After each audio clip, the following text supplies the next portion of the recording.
Welcome back to The Explainer. Look, if you're a developer, a student, or just trying to teach yourself how to code, you absolutely know this feeling. You sit down at your laptop, you're fully ready to build that new app or crush a LeetCode problem, and then, boom, suddenly it's 2 hours later and you are deep, deep in a black hole of short-form videos. Well, today, we're going to fix that. Our goal in this explainer is to transform you from a distracted scroller into a highly focused coder. We're going to map out exactly how to rewire your brain so that writing code becomes literally just as addicting as checking your phone. Okay, let's dive right into our roadmap for today. We'll start by diagnosing the neurochemistry of the short-form video trap. Then, we'll talk about resetting your dopamine baseline. From there, we'll build an actionable, step-by-step coding routine. Figure out how to hack your internal reward system, deploy website blockers to fiercely protect your focus, and finally, look at how to sustain this momentum over the long haul.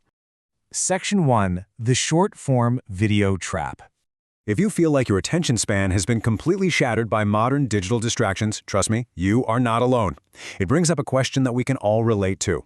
Why does coding feel so incredibly hard when scrolling feels so incredibly easy?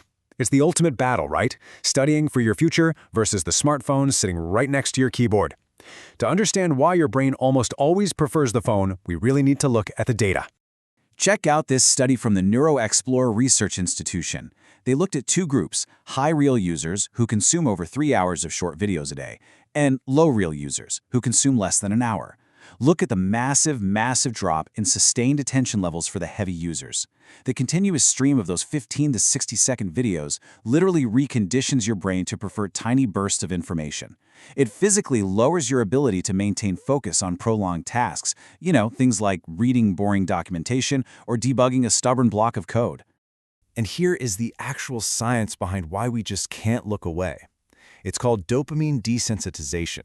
These apps are specifically engineered to deliver rapid, highly personalized content that hits you with a small burst of dopamine. Over time, your brain just gets desensitized to it. It requires more and more stimulation just to feel normal, which is exactly what causes that compulsive, zombie-like urge to keep scrolling. So listen, if you're struggling to code, it's not just a lack of willpower. It's a profound chemical reaction happening right inside your head. Section 2. Resetting your dopamine baseline. So, if our brains are chemically hooked on this cheap digital fast food, how do we actively reset the system so we can actually focus again? Well, there's this incredible story from a software engineering student named Syed Almer Shah on the dev community. He realized he was wasting 4+ hours a day just watching Instagram Reels, so he went on a strict 90-day dopamine detox. He literally cut it off cold turkey. He noted that the first week was absolute chaos. His brain was just screaming for simulation.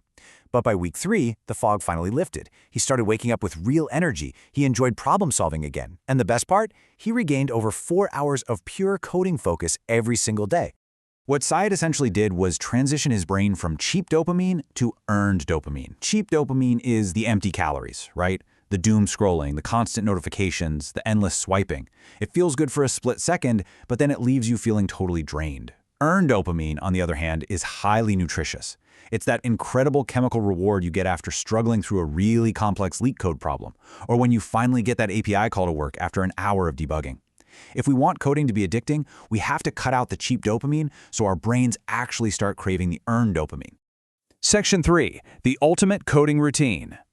Now that we understand the neurochemistry, let's translate that into a highly tactical, step-by-step playbook for building a coder's perfect day. If your attention span is currently damaged by TikTok or Reels, you can't just expect to sit down and code for 4 hours straight. You'll fail. You have to start small with the classic Pomodoro technique. You work hard for exactly 25 minutes. Then you take a strict 5-minute rest, and then you just repeat the cycle. It's the perfect beginner's tool because it really lowers the barrier to entry. Anyone can endure 25 minutes, right?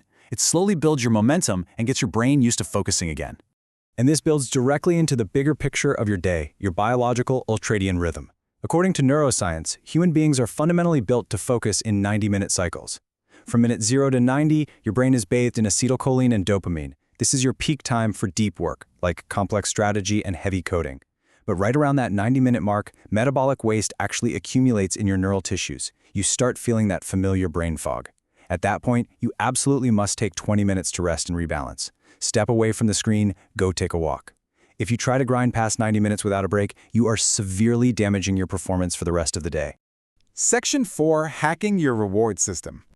So how do we take that 90-minute block of work and make it genuinely feel like playing a video game? Well, it all starts with how you define your tasks. If you sit down and say to yourself, I'm going to build an app today, your brain immediately gets overwhelmed. There's no immediate reward in that. Instead, you need to say, I'm going to style the input boxes to 100 pixels. Then, I'm going to fetch mock data from the API. Then, I will render a static chat bubble. You see what we're doing? You are breaking massive projects down into tiny dopamine-triggering chunks. Every single time you cross one of these microtasks off, your brain gets a hit of dopamine, giving you this constant, addictive sense of winning. And to really compound that addiction, you need to visualize your progress. You can use tools like the Loop Habit Tracker, Notion boards where you get to drag items over to Done, or honestly, the absolute holy grail for developers, the GitHub Contribution Graph. When you see a continuous chain of dark blue squares building up on your GitHub profile day after day, it provides massive positive reinforcement. You literally become addicted to not breaking the chain. You are effectively replacing your toxic social media streak with an incredibly healthy coding streak. Section 5, Deploying Website Blockers. But look, even with a perfectly hacked reward system, willpower alone just isn't going to cut it. We need environmental design to completely eliminate digital temptations. This quote really hits the nail on the head. Your job is to remove every possible obstacle between you and the ability to make progress. You must drastically reduce the friction of coding while maximizing the friction of your distractions. If your phone is sitting right there on your desk, the friction to check it is exactly zero. We need to make it incredibly annoying and difficult for you to access cheap dopamine during your deep work blocks. And you can achieve this by using a Chrome extension like Stay Focused. It's a total game changer. It offers in-app blocking, which can specifically hide stuff like YouTube Shorts while still letting you watch long-form educational videos. It also has the nuclear option. This blocks distracting sites for a set number of hours, and it literally cannot be canceled once you activate it. No cheating allowed. There's even a Require Challenge feature where you have to complete a really difficult task just to change the settings. By deploying tools like this, you are effectively outsourcing your self-control to software. Section 6, Sustaining Your Focus. Okay, so you've detoxed, you've built your routine, and you've blocked the bad sites. How do we actually maintain this flow state over the long term without just completely burning out? The answer lies in how you manage your workload. Try using frameworks like Personal Kanban. You set up a simple board with 3 columns: backlog, in progress, and done. But the absolute magic here, the secret sauce, is setting a strict limit on your in progress column. If your limit is 3 tasks, you literally cannot start a 4th until you finish one of the first 3. This completely eliminates the massive cognitive tax of context switching. Your brain isn't juggling 20 open loops, it's hyper-focused on finishing the one task right in front of you. Sustaining focus also means actively balancing your energy. You can't just run at 100% difficulty all the time. To prevent burnout, you must alternate between hard tasks and easy tasks. Spend a couple of days pushing yourself to learn a really complex new back-end API. Then, intentionally fall back to easier tasks, like fixing minor CSS bugs or tweaking UI elements.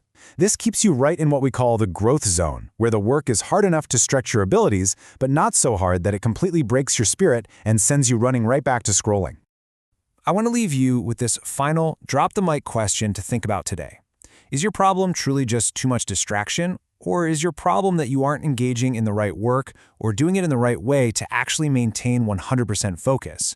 By clarifying your goals, breaking them down into gamified, dopamine-triggering chunks, and fiercely protecting your environment, you completely eliminate distraction as an excuse. Take control of your mind and start building. Thanks for joining me on this explainer, and I'll catch you in the next one.